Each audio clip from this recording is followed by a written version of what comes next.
मंत्र्यांनी कंत्राटदाराला वैयक्तिक पैसे देणं संशयास्पद आहे आणि त्यामुळे केसरकर यांची चौकशी केली जावी अशी मागणी आता करण्यात आलेली आहे।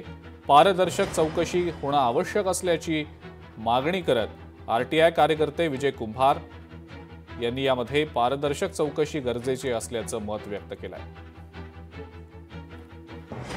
दीपक केसरकर असं म्हणतात की त्यांनी या तरुणाला काही रक्कम स्वतःच्या खिशातून दिली। केसरकरांनी स्वतःच्या खिशातली काढून एवढी मोठी रक्कम का दिली,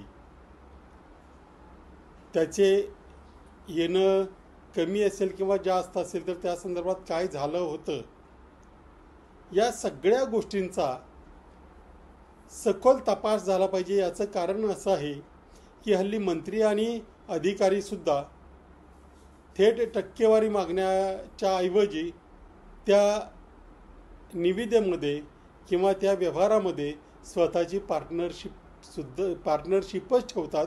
त्यामुळे या प्रकाराची सखोल चौकशी झाली पाहिजे। लोकशाही मराठी ऐका, पहा, जागरूक रहा।